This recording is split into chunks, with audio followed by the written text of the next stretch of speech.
যে দ্বীনের ইলম অর্জন করা হলো ফরজ, শুধু ফরজ না, সবচেয়ে বড় ফরজ। সবচেয়ে বড় ফরজ বলতে কি বোঝায়? ঈমানের চেয়েও বড় ফরজ, কালেমা পড়ার চেয়েও বড় ফরজ, 5 ওয়াক্ত ফরজ নামাজ, সুন্নত নফল নামাজ এগুলোর চাইতেও বড়, যাকাত দেওয়ার চাইতেও বড়, যাকাতের চেয়েও বড় ফরজ হলো ইলম অর্জন করা। হজ উমরা পালন করা এর চেয়েও বড় ফরজ হলো ইলম অর্জন করা। রমজান মাসের যে 1 মাস সিয়াম পালন করি এটা হলো ফরজ, এর চেয়েও বড় ফরজ হলো ইলম অর্জন করা। এইভাবে আমরা ইলমের গুরুত্বটা মানুষের কাছে তুলে ধরি না, যার জন্য কোথায় জাহেল লোক মসজিদেও পাওয়া যায়, নামাজ পড়তে আসা লোকদের মধ্যেও জাহেল পাওয়া যায়, মূর্খ লোক পাওয়া যায়, ইসলাম সম্পর্কে অজ্ঞ লোক পাওয়া যায়। ইন্না লিল্লাহি ওয়া ইন্না ইলাইহি রাজিউন। আলহামদুলিল্লাহ, আল্লাহ তাবারক ওয়া তাআলার অসংখ্য অগণিত প্রশংসা যে আল্লাহ তাবারক ওয়া তাআলা আমাকে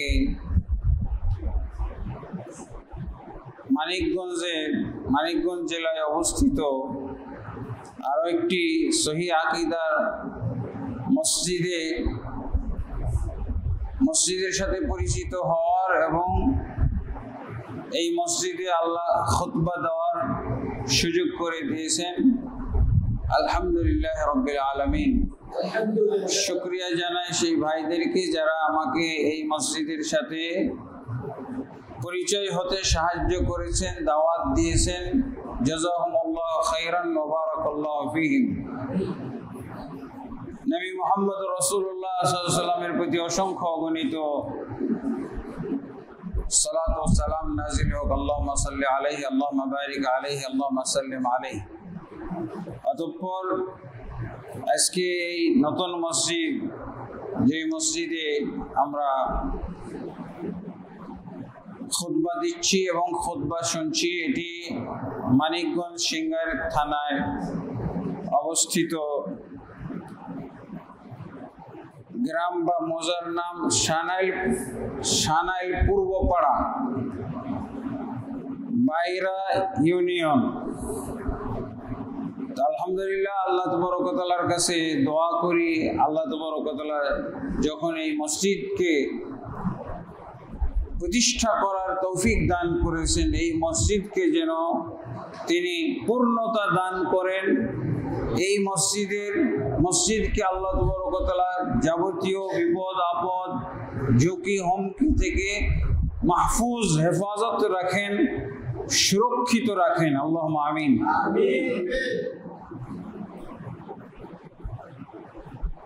মসজিদের খোরাক জোগাড় করে মাদ্রাসার মাধ্যমে মসজিদের খোরাক তৈরি হয়। এই জন্য মসজিদের পাশাপাশি একটি মাদ্রাসা হওয়া উচিত এবং আলহামদুলিল্লাহ এই মসজিদের কমিটি বা কর্তৃপক্ষ তারা একটি মাদ্রাসা করারও পরিকল্পনা গ্রহণ করেছেন। অনেক দূর তারা এগিয়েও গেছেন। আল্লাহ তাবারক ওয়া তাআলা তাদের এই পরিকল্পনায় বরকত দান করুন এবং পূর্ণতা দান করুন। আল্লাহুম্মা আমিন। আজকে মসজিদ এবং মাদ্রাসা সংশ্লিষ্ট গুরুত্বপূর্ণ একটা বিষয় নিয়ে আলোচনা করব, সেটা হলো ইলমে দ্বীনের গুরুত্ব, ফজিলত, প্রয়োজনীয়তা। ইলমে দ্বীন বা দ্বীনের ইলম, দ্বীন বলতে কাকে বুঝায়, কি জিনিস বুঝায়, এটা আমরা সংক্ষেপে আপনাদেরকে ইশারায় বলবো। ইলমে দ্বীন, দ্বীনের ইলম অর্জন করা। দ্বীনটা কি? দ্বীন হচ্ছে ইসলাম, ঈমান, ইহসান। এই তিনটার সমন্বয়কে দ্বীন বলা হয়। আর এই তিনটা বিষয়ে একটি হাদিসের মধ্যে আলোচনা করা হয়েছে। সেই হাদিসের নাম হলো হাদিসে জিবরিল। হাদিসে জিবরিল বলা হয় তার কারণ এই হাদিসটা বর্ণিত হয়েছে জিবরিল আলাইহিস সালাতু ওয়াস সালামের উপস্থাপনায় জিবরিল আলাইহিস সালাতু ওয়াস সালাম দ্বীনের উপস্থাপনা করেছিলেন। দ্বীনের জ্ঞান আমরা যে গ্রহণ করব, উম্মতে মুহাম্মাদীকে দ্বীনের জ্ঞান দেওয়ার জন্য আল্লাহ ফেরেশতা পাঠাইছিলেন। ফেরেশতাদের সর্দার জিবরিল আলাইহিস সালাতু ওয়াস সালামকে সবচেয়ে গুরুত্বপূর্ণ হাদিস, আল্লাহ রাসূল সাল্লাল্লাহু আলাইহি ওয়াসাল্লাম যত হাদিস বলেছেন তার মধ্যে সবচেয়ে গুরুত্বপূর্ণ 1 নম্বর বলা যেতে পারে এই হাদিসকে, হাদিসে জিবরিল। এখানে দ্বীনের বিষয়গুলো সংক্ষেপে আলোচনা করা হয়েছে। আর ইলমে দ্বীন বলতে এই বিষয়গুলোকে জানা। ইলমে দ্বীন হলো ফরজ, দ্বীনের জ্ঞান অর্জন করা, ইলম অর্জন করা, বিদ্যা অর্জন করা, এটা কি ফরজ। শুধু ফরজ না, সবচেয়ে বড় ফরজ। সবচেয়ে বড় ফরজ হলো ইলম অর্জন করা। অথচ আমরা এই বড় ফরজ সম্পর্কে উদাসীন। ইলমের বিপরীত হলো জাহাল, মূর্খতা, অজ্ঞতা, না জানা। এটা হলো অজ্ঞতা। অজ্ঞতার একটা যুগ ছিল, অজ্ঞতার যুগ ছিলেন তো, বর্বরতার যুগ, জাহেলি যুগ বলা হয়।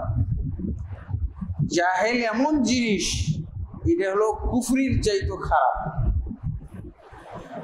এই জন্য জাহেলি যুগ বলা হয়। তার মানে ওখানে কুফর ছিল না, কাফের ছিল না, সব জাহেল লোক ছিল। আমরা তো মনে করি জাহেল একটু হালকা, কাফের বললে খবর আছে। আবু জাহাল, আবু লাহাব এরা কি ছিল? জাহেলি যুগের সদস্য ছিল। তাহলে কাফের ছিল না, মুশরিক ছিল না? কাফের মুশরিক হলো জাহেলের পর। এই জন্য আমি কি বলেছি, ভূমিকাতেই বললাম যে দ্বীনের ইলম অর্জন করা হলো ফরজ। শুধু ফরজ না, সবচেয়ে বড় ফরজ। সবচেয়ে বড় ফরজ বলতে কি বোঝায়? ঈমানের চেয়েও বড় ফরজ, কালেমা পড়ার চেয়েও বড় ফরজ। 5 ওয়াক্ত ফরজ নামাজ, সুন্নত নফল নামাজ, এগুলোর চাইতেও বড়। যাকাত দেওয়ার চাইতেও বড়, যাকাতের চেয়েও বড় ফরজ হলো ইলম অর্জন করা। হজ উমরা পালন করা, এর চেয়েও বড় ফরজ হলো ইলম অর্জন করা।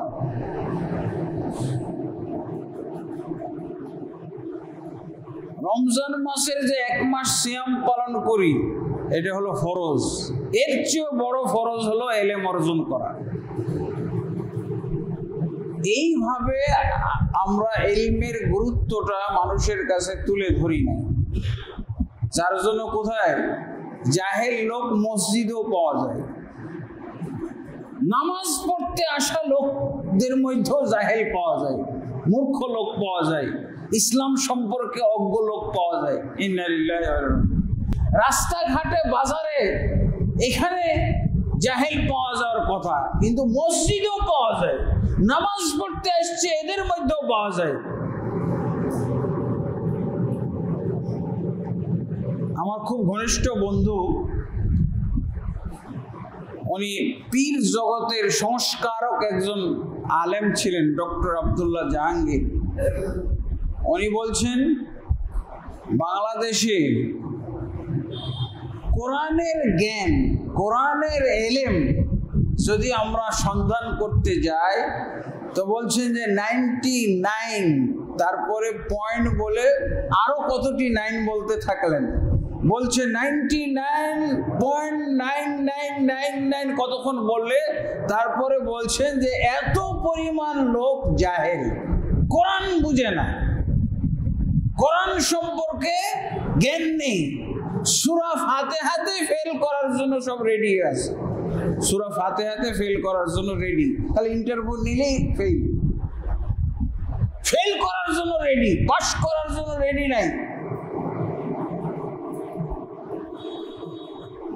তাহলে এই দ্বীনের ইলম অর্জন করা এটা কত গুরুত্বপূর্ণ। আগে তো আমাকে গুরুত্বটা বুঝতে হবে। গুরুত্বটা হলো আমার দ্বীনের ইলম অর্জন করতে হবে কিসের আগে? যে কোনো ফরজ আদায় করার আগে। যে কোনো ফরজ আদায় করার আগে। আজকে কি কোন ফরজ আদায় করতে আসছি আমরা? জোহরের পরিবর্তে জুমার সালাত, এই জুমার সালাত ফরজ আদায় করতে আসছি। তারপর অনেকের এর মধ্যে অজ্ঞতা আছে। লা হাওলা ওয়ালা কুওয়াতা ইল্লা বিল্লাহ। ইলম অর্জন না করা এটা হলো গুনাহ। কত বড় গুনাহ? সবচেয়ে বড় গুনাহ। যেহেতু সবচেয়ে বড় ফরজ, ইলম অর্জন করা সবচেয়ে বড় ফরজ না, তাহলে ইলম যারা অর্জন না করে তারা গুনাহগার। কত বড় গুনাহগার? সবচেয়ে বড় গুনাহর অধিকারী। শিরকের চেয়েও বড় গুনাহ, কুফরির চাইতেও বড় গুনাহ, মুনাফিকির চাইতেও বড় গুনাহ, জিনা ব্যভিচারের চাইতেও বড় গুনাহ, সুদ খাওয়ার চাইতেও বড় গুনাহ, ঘুষ খাওয়ার চাইতেও বড় গুনাহ কি? দ্বীনের ইলম অর্জন না করা।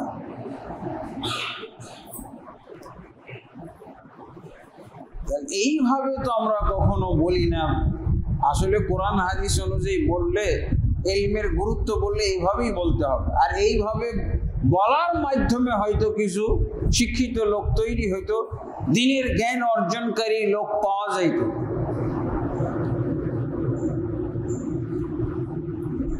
ইলম না থাকলে কি হয়? ইলম না থাকলে সব হইতে পারে। ইসলাম ছাড়া সব হবে, ইলম ছাড়া। নাউযুবিল্লাহ। এই জন্য এই যে জাহিলি যুগটাকে জাহিলি যুগ, কুফরি যুগ আর বলার দরকার নেই। আল্লাহ তো জাহিলি যুগ বলছেন। জাহিলি যুগের লোকগুলোকে কখনো কাফের বলেছেন, কখনো মুশরিক বলেছেন। এই জাহিল থাকলে, আপনি যদি অজ্ঞতা থাকে, মূর্খতা থাকে, তা আপনি তো কুফরি করবেন, আপনার দ্বারাই তো শিরক হবে, আপনি তো বিভিন্ন ধরনের পাপ কর্মে লিপ্ত হবেন। সহিহ বুখারীর মধ্যে এসেছে, আপনি সূরা নূহের 23 নম্বর আয়াতের তাফসীর। সহিহ বুখারীর মধ্যে একটা অধ্যায় আছে, তাফসীর অধ্যায়। যদিও সহিহ বুখারী হাদিসের কিতাব, কিন্তু আল্লাহ রাসূল সাল্লাল্লাহু আলাইহি ওয়াসাল্লাম যেহেতু কোরআনেরও তাফসীর করেছিলেন না, কোরআনের শ্রেষ্ঠ তাফসীর কার? নবী মুহাম্মদ সাল্লাল্লাহু আলাইহি ওয়াসাল্লাম যে তাফসীর করেছেন, এটা হলো শ্রেষ্ঠ তাফসীর। এই সূরা নূহের 23 নম্বর আয়াতে তাফসীর এসেছে সহিহ বুখারীতে। ইবনে কাসিরও আছে। সেটা কি? সর্বপ্রথম দুনিয়াতে শিরকের আবির্ভাব ঘটে ইলম উঠে যাওয়ার কারণে। ইলম উঠে যাওয়ার কারণে, দ্বীনের ইলম উঠে যাওয়ার কারণে, বিলুপ্ত হওয়ার কারণে, অজ্ঞতা এবং জাহালাত, মূর্খতার আবির্ভাব ঘটার কারণে শিরক এসে গেছে। শব্দটা এভাবে এসেছে ইবনে আব্বাস রাদিয়াল্লাহু আনহুর ভাষায়।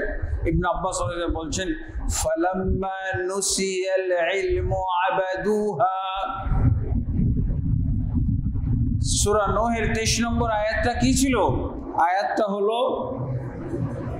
قالوا لا تذرن آلهتكم ولا تذرن ودا ولا سواع ولا يغوث ويعوق ونسرا। এই হল 23 নম্বর আয়াত। এই 23 নম্বর আয়াতে 5 জন ওলি আল্লাহর নাম পাওয়া যায়। নূহ নবীর পরেজগার লোক, নূহ নবীর কওমের পরেজগার লোক, এই 5 জনের নাম একটা আয়াতের মধ্যে পাওয়া যায়। 23 নম্বর আয়াত। কি বলেছিল? নূহ আলাইহিস সালাতু ওয়াস সালামের দাওয়াতের বিপরীতে তার কওম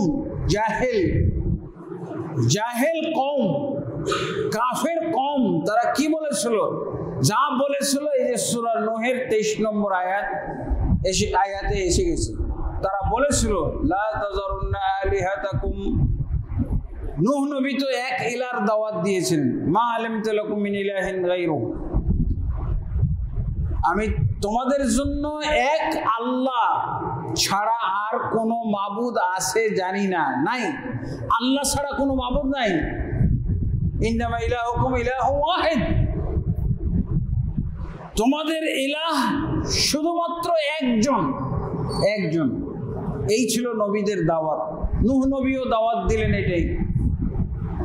আর নূহ নবীর আগে এই যে মুশরিক এবং কাফেরদের জন্ম হওয়ার আগে 1 বছর, আদম আলাইহিস সালাম থেকে শুরু করে নূহ নবীর আসার পরিবেশ সৃষ্টি হওয়ার আগ পর্যন্ত 1000 বছর সময় অতিবাহিত হয়েছিল। এটা ইবনে আব্বাস রাদিয়াল্লাহু বর্ণনা।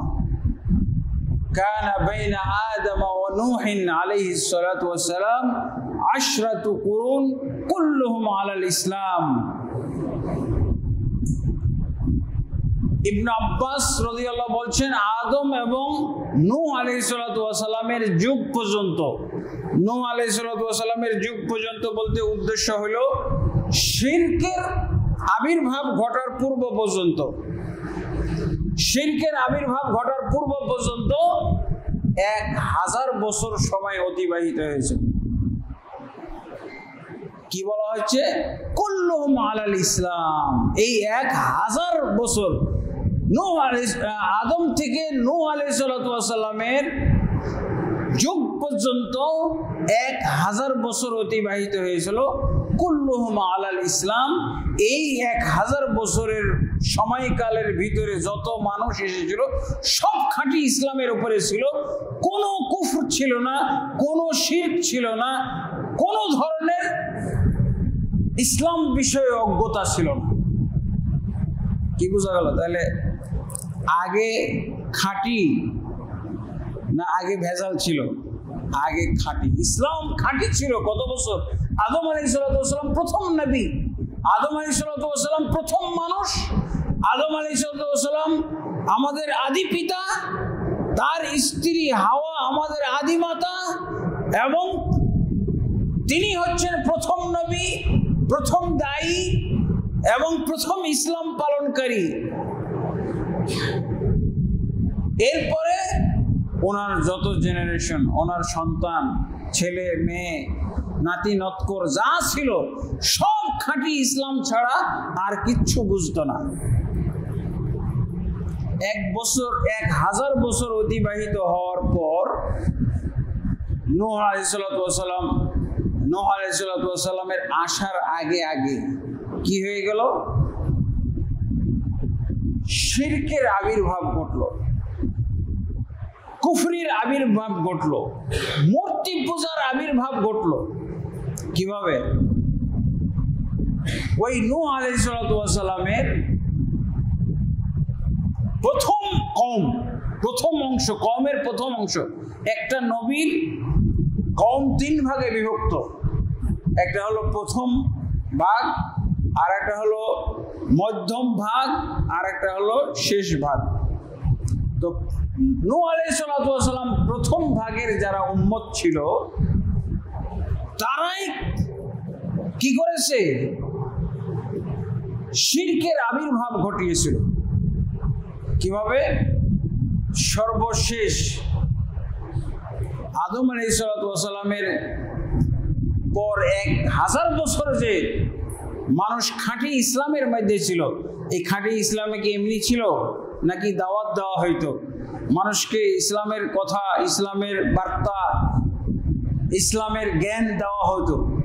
ইসলামের যারা জ্ঞান দিতেন তাদের নাম ছিল এইগুলো: ওয়াদ, সুয়া, ইয়াউস, ইয়াউক, নাসব। এই 5 জন, এই 5 জন লোক তারা খাঁটি ইসলামের দাওয়াত দিত। পর্যায়ক্রমে কিছুদিনের মধ্যেই 5 জন মারা গেল। আমরা আলেম মারা গেলে আফসোস করি না? একটা আলেম মারা যাওয়ার পর দেখা যায় যে মানুষের দিন ধর্ম দুর্বল হয়ে যায়। আলেম ওলামা না থাকলে মানুষের মধ্যে অজ্ঞতা ছড়িয়ে যায়। তো এরকম যখন এই 5 জন লাস্ট ব্যক্তি যারা আলেম ছিলেন, যারা দাওয়াত দিতেন ইসলামের দাওয়াত, এরা মারা গেল পর্যায়ক্রমে। এখন কি হয়ে গেল? দাওয়াত বন্ধ হয়ে গেল। আমাদের যুগের মতো তো ইউটিউব ইন্টারনেটের মাধ্যমে চলতে থাকা ছিল না, বাস মৌখিক দাওয়াত বন্ধ হয়ে গেল।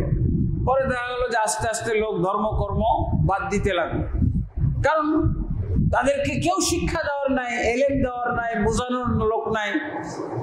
আস্তে আস্তে তারা কুফরির মধ্যে চলে গেল, আস্তে আস্তে তারা তাদের দিন ধর্ম দুর্বল হয়ে গেল। একদিন শয়তান ইবলিস এসে তাদেরকে বলল যে তোমাদের দিন ধর্ম দুর্বল হয়ে গেল, এই যে ওয়াদ সাহেব মারা গেল, সোয়া মারা গেল, ইয়াগুস ইয়াউক নাসর ইনারা মারা গেল দেখে আপনাদের দেখা যায় যে দিন ধর্ম মধ্যে শিথিলতা চলে এসেছে। আমার কাছে একটা বুদ্ধি আছে। কি বুদ্ধি? বলছে আমি ওই 5 জন লোকের প্রতিকৃতি বানিয়ে দিব, মূর্তি বানিয়ে দেব। এদেরকে দেখলে তখন ওই তারা যে ওয়াজ করতো এই ওয়াজগুলো মনে আসবে। আমরা তো ভিডিও অন করে দিয়ে ওয়াজ শুনি, যে আলেম মারা গেছে সে আলেমের ওয়াজ আমরা শুনতে পাই না, এখন ভিডিওর মাধ্যমে অডিওর মাধ্যমে শুনতে পাই। তো ওরা কি করলো? শয়তান করলো কি? মূর্তি পূজা চালু করার তার হলো নীল নকশা। বললো যে আমার কাছে বুদ্ধি আছে, আমি পারি এটা। ওই 5 জন আলেমের অবয়ব, ওই 5 জন আলেমের মূর্তি বানিয়ে দেব, আর সাথে সাথে কে কোন ওয়াজ করতো তোমাদের মনে পড়তে লাগবে। তো জিন্দা থাকতে যে কাম হইতো, মরার পরও তখন তাদের এই ওয়াজগুলো তোমাদের মনে পড়বে, আবার তোমরা ধর্মে কর্মে সব উজ্জীবিত হবে, আবার উৎসাহ বোধ করবে, আবার তোমাদের মধ্যে ধর্মীয় প্রেরণা ফিরে আসবে। এই কামটা কি করে দেবো? যা করেন করেন, ভালো হয়। প্রতিদিন দেখি না ওয়াজ সাহেবকে, দেখি না সোয়া ইয়াগুস ইয়াউক নাসর, ওদের আপনি যদি প্রতিকৃতি আমাদেরকে বানাই দেন, ওদের ছবিগুলো মূর্তিগুলো তৈরি করে, ভালো জিনিস। সহজ সরল অজ্ঞ মানুষ, এর পরিণামই তো হলো অজ্ঞতা। বলছে ঠিক আছে, আর সুযোগ। আর ও জানে, ইবলিস জানে যে এরা মূর্খ হবে না, এরা মূর্তি পূজা করবে না, কিন্তু এক সময় তো ভুলে যাবে যে এই মূর্তিগুলো কেন তৈরি হয়েছিল, কি উদ্দেশ্যে তৈরি হয়েছে। আসলে তো সৎ উদ্দেশ্যে তৈরি হয়েছে।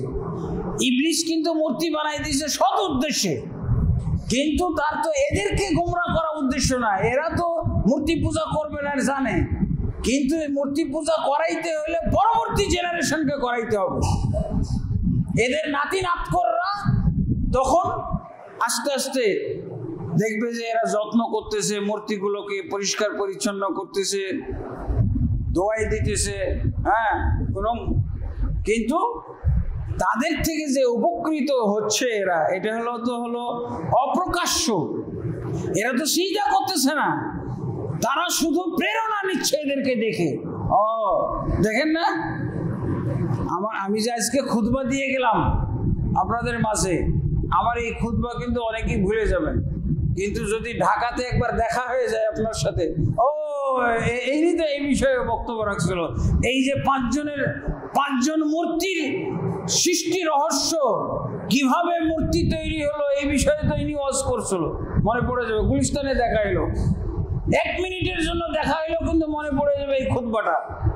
আজ থেকে 3 বছর পরও যদি দেখা হয় মনে পড়বে, তাই না? এইটা হলো তার উদ্দেশ্য। আর এই কথা বলে ওদেরকে রাজি করাইছে মূর্তি বানাইছে, কাজও হয়েছে, কিছু প্রেরণা ফিরে আসছে। এই দেখো দেখো দেখো, এই ওয়াজ সাহেব এগুলো বলতো না আমাদেরকে, এই যে নামাজ পড়ার কথা বলতো না, আমরা তো আজকে নামাজ পড়া বন্ধ করছি, ভুলে গেলে হবে? কাজ হয়েছে। কিন্তু পরবর্তী জেনারেশন কি হয়ে গেল, এইটারই ব্যাপারে এসেছে এই হাদিসের মধ্যে, ফালাম্মা নুসিয়াল ইলমু, যখন ইলম ভুলে গেল, যখন এই এলেমটা আর থাকলো না। কি কারণে এগুলোর জন্ম? আসলে তো ধর্মকর্ম করার জন্য, প্রেরণা নেওয়ার জন্য, কিন্তু এটা পরবর্তী জেনারেশনের লোকেরা ভুলে গেল। আবাদুহা, ভুলে যাওয়ার পর তারা ইবাদত শুরু করে দিল। হাই হাই রে, আমাদের বাপ দাদারা এদেরকে কত আদর করতো, যত্ন করতো। হ্যাঁ, আমরা কি করতেছি? আমরা মনে হয় বাপ দাদাদের কি বলে অযোগ্য সন্তান হয়ে গেছি। এত সম্মানী লোক ছিল ওনাদের, আমরা কিছু এই আস্তে আস্তে সিজদা করা শুরু করলো। এটাই হলো কিন্তু ওই যে হিন্দু ধর্ম, বৌদ্ধ ধর্ম, যত মূর্তি পূজক ধর্ম আছে সবারই ইতিহাসের গোড়া এটা কোরআন থেকে জানা যায়। কারণ আদম আলাইহিসসালাম এবং নূহ আলাইহিসসালামের আগে কোনো মানুষ ছিল? সব তো এই সিলসিলা। মূর্তি পূজকদের ইতিহাস এটি। এরা মূর্তি পূজাটা পাইল কোথার থেকে? এখান থেকে পাইছে। অজ্ঞতা থেকে জন্ম। মূর্তি পূজার জন্ম হলো অজ্ঞতা থেকে, জাহালাত থেকে। বৌদ্ধ যে যাই পূজা করুক না কেন, মূর্তি পূজার ইতিহাস হলো এটা, কোরআনী ইতিহাস। কোরআনের চাইতে সঠিক ইতিহাস আর কিছু হইতে পারে? আমি মূর্তি পূজার ইতিহাস ওই মূর্তি পূজক হিন্দুদের কাছ থেকে শুনতে যাব, বৌদ্ধদের কাছ থেকে শুনতে যাব? আমার কোরআন এটা বলে দিয়েছে যে এটা হলো মূর্তি পূজার ইতিহাস। কবে থেকে মূর্তি পূজা শুরু হলো, কবে থেকে মূর্তি পূজার সৃষ্টি হলো, মূর্তি তৈরি হলো। যত ধর্ম আছে পৃথিবীতে, আদমের আগে কোনো মানুষ ছিল? ওই যে মূর্খ বৈজ্ঞানিক, হ্যাঁ, বলছে বানর থেকে হয়েছে। বানর থেকে হইলে খুব বৈজ্ঞানিক কথা হইলো? এটা একটা মূর্খতাপূর্ণ কথাবার্তা। ডারউইনের কি থিওরি, বানর থেকে নাকি মানুষ হয়েছে? কেন আল্লাহ বানর ছাড়া মানুষ তৈরি করতে পারে না? আদম আলাইহিসসালামের যে সৃষ্টি রহস্য, এটা কোরআন ছাড়া পাওয়া যাবে? এই ডারউইন আর এই হলো এই যে বানর মার্কা বৈজ্ঞানিক, এই মূর্খ বৈজ্ঞানিক, এদেরকে আমরা প্রত্যাখ্যান করি, এদের গালা করিয়ে মূল্য নাই। এরা মূর্খ। আল্লাহ নাকি বানর লাগবে? মানুষ সৃষ্টি করলে বানরের প্রয়োজন। আল্লাহ বানর ছাড়া আল্লাহ মানুষ তৈরি করতে পারে না। নাউজুবিল্লাহ। কই চিড়িয়াখানার বানর একটাও মানুষ হয়েছে? হ্যাঁ, জঙ্গলে এত জঙ্গল পাওয়া যায়, একটা মানুষ হয়েছে? ফালতু কথাবার্তা এগুলো। আমাদের মুসলিম কোরআনের ধর্ম যারা আমরা পালন করি, তাদের মধ্যে কিভাবে এগুলো ঢুকে গেল? কত নরাধম, কত অজ্ঞ মূর্খ হইলে। এই জন্য তো এলেম অর্জন করতে হবে আমাদের। আলহামদুলিল্লাহ। তাহলে ফালাম্মা নুসিয়াল ইলমু আবাদুহা, এলেমের অভাবে কিন্তু মূর্তির জন্ম, মূর্তি পূজার জন্ম, শিরকের জন্ম, কুফরির জন্ম। তাহলে এই এলেম আজকে আমরা মুসলমানরা হারিয়ে ফেলছি। ডক্টর আব্দুল্লাহ জাহাঙ্গীর কি বলছেন? 99.9999 মূর্খ মুসলমান। এটা কেন উনি বলছেন? ওনাকে প্রশ্ন করা হয়েছিল, আমরা কোরআনের শাসন কিভাবে আমরা পাবো? তো বলছে মূর্খতার মাধ্যমে পাওয়া যাবে কোরআনের শাসন। 99 আরো মূর্খতা বাড়াইতেন, 100% করে ফেলেন। মূর্খতা দূর করতে হইলে আমাদের এলেমের দরকার। এলেম অর্জন করা হলো সবচেয়ে বড় ফরজ। এটা আমরা কিভাবে জানতে পারি? কোরআন থেকেই জানতে পারি। কোরআনের দলিল। আল্লাহ কিন্তু আমাদের সবাইকে সৃষ্টি করেছেন কিসের জন্য? ইবাদতের জন্য না? এটা তো সবাই জানি আমরা। সবচেয়ে সহজ বিষয়, সবচেয়ে জানাশোনা বিষয় হলো যে আল্লাহ মানুষকে ইবাদতের জন্য সৃষ্টি করেছে। সহজ, সবাই জানে, কিন্তু মানে কয়জন? জানার মতো জানা হয় নাই তো মানবে কি? এভাবে জানলে হবে?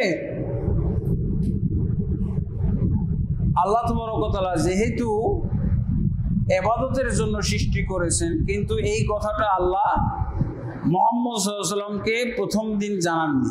প্রথম দিন বলতে যেদিন উনি নবী হয়, নবী হওয়ার একটা দিন আছে না? কবে নবী হয়েছিলেন?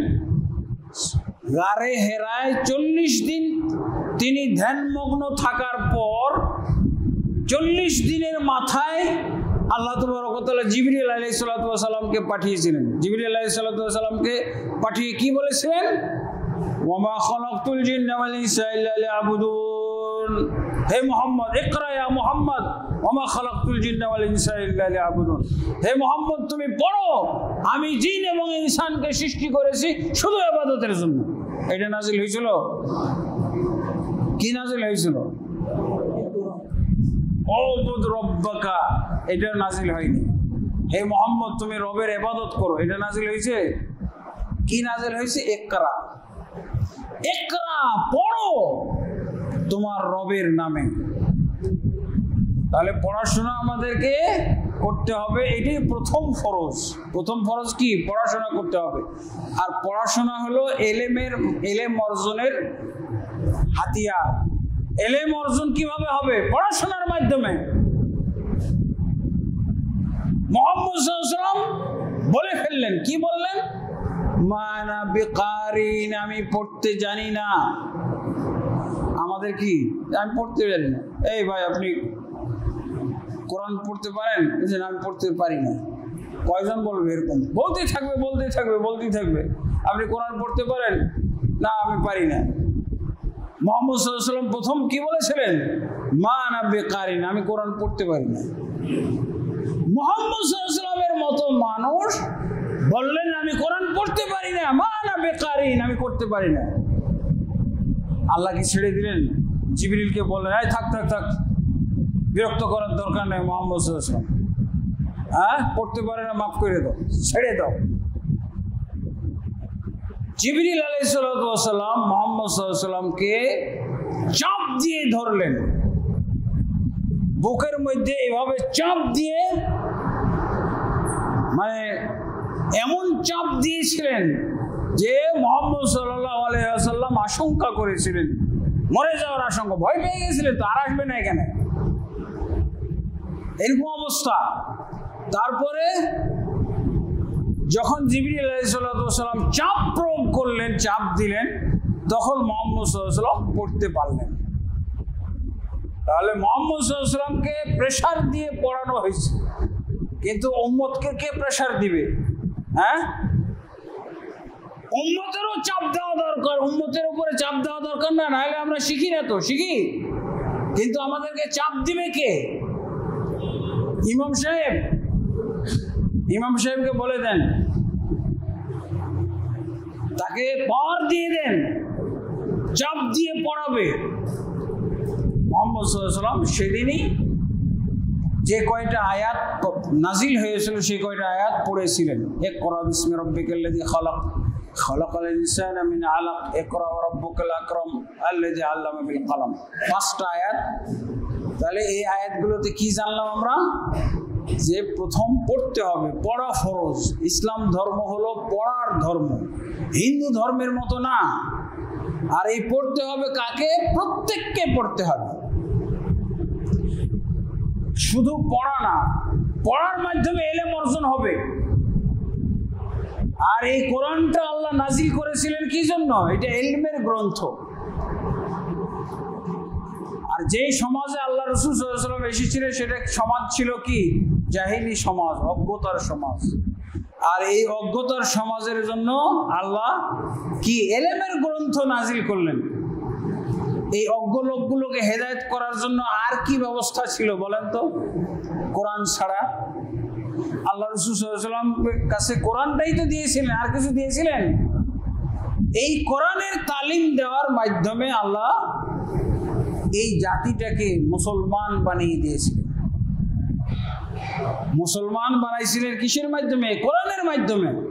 আল্লাহ রাসূল সাল্লাল্লাহু আলাইহি ওয়াসাল্লাম কিন্তু নিজের গবেষণা একটা করেছিলেন। গবেষণা কি? হিলফুল ফুজুল করেছিলেন। যখন নবী হয়নি তখন কি করেছিলেন? হিলফুল ফুজুল একটা সংঘ বা সংস্থা খুলেছিলেন। এই সংস্থার মাধ্যমে এই মক্কার লোকগুলোকে হেদায়েত করতে চাইছিলেন, কিন্তু তেমন ফলপ্রসূ হয় নাই। কোরআনের মাধ্যমে হইল। কোরআন নাজিল হওয়ার পর কোরআনের মাধ্যমে দলে দলে মানুষ মুসলমান হবে। মহাপণ্ডিতরা পর্যন্ত মুসলমান হয়ে গেল। কোরআন এমন একটা ইলমের গ্রন্থ, কোরআন এমন একটা জ্ঞানের গ্রন্থ যে এই গ্রন্থ যেভাবে আল্লাহ জ্ঞান পরিবেশন করেছেন, ইলম পরিবেশন করেছেন, এর মাধ্যমে জাহেলি সমাজের লোকগুলো অভিভূত হয়ে গেল, আশ্চর্য হয়ে গেল। এই জ্ঞানের গ্রন্থ পড়ার কারণে অনেকেই মুসলমান হয়ে গেল, অনেকেই মুসলমান হয়ে গেছে। ওয়ালিদ বিন মুগীরা খুব পণ্ডিত লোক, সে বলল যে তোমরা মুহাম্মদকে হেদায়েত করতে পারো না, মুহাম্মদকে তোমরা ঠিক করতে পারো না। মুহাম্মদ সাল্লাল্লাহু আলাইহি সাল্লামকে আমি দেখো কেমন করে সাইজ করতেছি। তো মুহাম্মদ সাল্লাল্লাহু আলাইহি সাল্লামের কাছে আসলো। মুহাম্মদ সাল্লাল্লাহু আলাইহি সাল্লাম কোরআনের আয়াত পাঠ করার মাধ্যমে তাকে মুসলমান বানাই দিল। কোরআনের আয়াত শুনলে মুসলমান হয়ে যেত,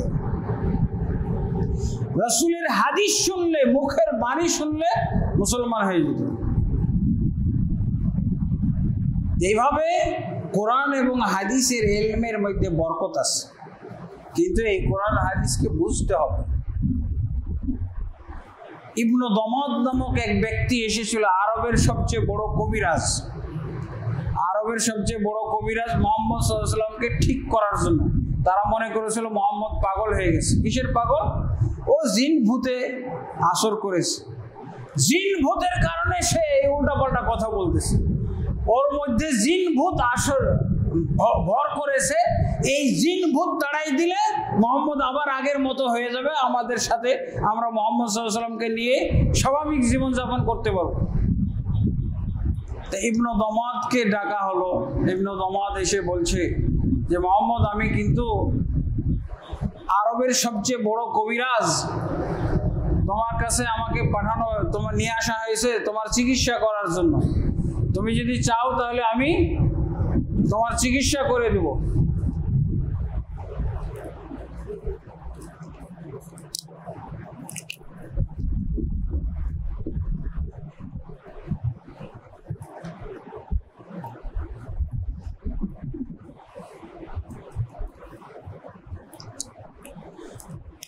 তো চিকিৎসার জন্য সে প্রস্তাব দিল যে আমার হাতে আল্লাহ অনেককেই ভালো করেছে। সেই ইবনু জামাত কি বলছে যে আমার মাধ্যমে আল্লাহ অনেককেই সুস্থতা দান করেছে, আশা করি তুমিও সুস্থ হয়ে উঠবে। তোমার মক্কার এই মক্কাবাসীরা তোমার জন্য খুবই পরেশান, খুবই তোমার প্রতি মায়া দয়া করুণা হয়, এই জন্য তারা আমাকে ডেকে নিয়ে এসেছে তোমার চিকিৎসার জন্য। তুমি যদি রাজি হও তাহলে আমি আমার এই কবিরাজি প্রয়োগ করা শুরু করব। তখন ইবনু জামাদ এই কথা যখন বলল, আল্লাহ রাসূল সাল্লাল্লাহু আলাইহি ওয়াসাল্লাম বললেন যে ঠিক আছে, আপনার কথা আমি শুনলাম, একটু আমার কথা শুনেন। তারপরে আল্লাহ রাসূল সাল্লাল্লাহু আলাইহি ওয়াসাল্লাম ইবনু জামাদের সামনে এই যে খুতবা, যেই খুতবাটা আমরা কোরআন শুনে মুসলমান হয়েছে, হাদিস শুনে মুসলমান হয়েছে, তাও আল্লাহ রাসূল সাল্লাল্লাহু আলাইহি ওয়াসাল্লাম তখন এই যে খুতবাটা পাঠ করেন, ইন্নাল হামদালিল্লাহ নাহমাদুহু ওয়া নাস্তাঈনুহু ওয়া নাস্তাগফিরুহু। এই খুতবাটা পাঠ করার পর ওই ইবনু জামাত বলতেছে, মুহাম্মদ আবার পড়েন তো, খুবই মজা লাগতেছে শুনতে, আবার পড়েন তো। 3 বার পড়ে শোনাইলেন। সেই আরবের বড় কবিরাজও মুসলমান হয়ে গেছে। তখন তারা বলছিল যে না, এখানে আসলে ও জাদুকর, মুহাম্মদ জাদুকর, যেই যাচ্ছে তাকে সে জাদুর মাধ্যমে আক্রান্ত করে ফেলছে, তাকে প্রভাবিত করে ফেলছে। যাই হোক, তাহলে কোরআনের মধ্যেই এমন এলেম আছে, এই কোরআন আজও তো যারা বুঝে পড়তেছে অনেক কাফের মুসলমান হয়ে যেতেছে। রাসূলের হাদিস, রাসূলের বাণী যারাই বুঝে পড়তেছে তারা মুসলমান হয়ে যেতেছে, কিন্তু আমরা মুসলমানরা নিজেরা বুঝি না। অবশ্যই আমাদেরকে ইলম অর্জন করতে হবে। এবং আল্লাহ রাসূল সাল্লাল্লাহু আলাইহি ওয়াসাল্লাম কি বলছেন? তলাবুল ইলমি ফরিদাতুন আলা কুল্লি মুসলিম। প্রত্যেক মুসলিম ব্যক্তির উপরে ইলম অর্জন করা হলো ফরজ। প্রত্যেক মুসলিম ব্যক্তির উপরে ইলম অর্জন করা ফরজ। প্রত্যেকের মধ্যে কে কে বাদ আছেন বলেন তো আপনাদের এলাকায়? প্রত্যেক যখন বলা হলো তখন কেউ বাদ থাকবে? কেউ বাদ নাই। অথচ আমাদের বাংলাদেশের প্রেক্ষাপটে আমরা কি দেখি? ডাক্তার সাহেব উনি ইলম অর্জন করে না, উনি ডাক্তার বিদ্যায় যত সার্টিফিকেট সব নেওয়া হয়ে গেছে। এখন বহু টাকা ইনকাম করে, হয়তো অল্প কিছু টাকায় ইমামের জন্য হাদিয়া দেয়, মসজিদে হাদিয়া পাঠায়, মাদ্রাসায় দান করে, কিন্তু উনি ইলম অর্জন করে না। করে সৌদি আরবে, সামান্য সৌদি আরবের কথা বলছি, সৌদি আরবে কেউ ডাক্তার হইতে পারবে না দ্বীনের ইলম অর্জন ছাড়া। ডাক্তার হওয়া নাজায়েজ, এই সিস্টেম করতে হবে আমাদের দেশে। কমপক্ষে আমরা যারা ইলমের গুরুত্ব বুঝি তাদের উচিত সন্তানকে ডাক্তারি পড়তে দেওয়ার আগে তাকে দ্বীনের ইলম দান করতে হবে। আপনি ওই দেশে ডাক্তারি পড়তে গেলে আপনার আগে দ্বীনের জ্ঞানের উপরে ইন্টারভিউ নেওয়া হবে। আপনি ইঞ্জিনিয়ারিং পড়লেও আপনাকে আগে দ্বীনের বিষয়ে জ্ঞান অর্জন করতে হবে, ইন্টারভিউ হবে। আপনি বললে হবে না। আর বাস্তবেও তো তাই। ইলম অর্জন করা যে ফরজ, এটা সবার উপরে ফরজ। বিশেষভাবে 3টা বিষয়ে জ্ঞান অর্জন করা সবার উপরে ফরজ। কি কি বিষয় বলেন তো? অথচ আমরা মাদ্রাসার প্রতি আমাদের কোনো যত্ন নাই। মাদ্রাসাগুলোকে বলি যে জ্ঞান অর্জনের জায়গা, কোরআন হাদিস শিক্ষার জায়গা, অথচ আমরা এই মাদ্রাসার প্রতি অনীহা। মাদ্রাসাকে আমরা দেখতে পারি না, নাউজুবিল্লাহ। অনেক সরকারের সাথে জড়িত সরকারি পদস্থ ব্যক্তিরা মাদ্রাসা পছন্দ করে না, মসজিদে পছন্দ করে না। অথচ ইলম অর্জন, দ্বীনের জ্ঞান অর্জন করা হলো সবার উপরে ফরজ। বিশেষভাবে 3 প্রকার ইলম। একটা হলো আল্লাহ সম্পর্কে, আর একটা হলো দ্বীন সম্পর্কে, আর একটা হলো নবী সম্পর্কে। এই 3টা বিষয়ে জ্ঞান অর্জন করাটা ফরজ, সবার উপরে ফরজ। এই 3টা বিষয়ে মাদ্রাসাতে সর্বপ্রথম জ্ঞান দেওয়া দরকার, মসজিদে সর্বপ্রথম এই 3 বিষয়ে জ্ঞান দেওয়া দরকার। কারণ এই 3টা বিষয়ে সবাইকে কবরে জিজ্ঞেস করা হবে। কবরে 3টা প্রশ্ন করা হয় না? আপনারা আলেমদের কাছে শুনেছেন কবরে কয়টা প্রশ্ন করা হয়? 3টা। মান রব্বুকা, মা দীনুকা, মান নাবিয়ুকা, এই 3টা প্রশ্ন।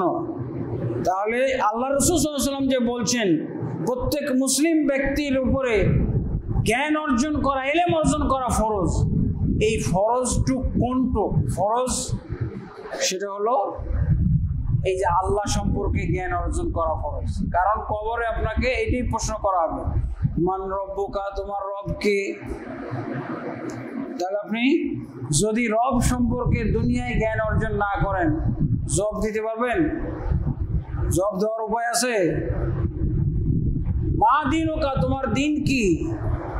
এইটা আপনাকে কবরে প্রশ্ন করা হবে। 2য় প্রশ্ন। 3য় প্রশ্ন, ওমান নাবিয়ুকা, তোমার নবীকে? এই বিষয়ে প্রশ্ন করা হবে।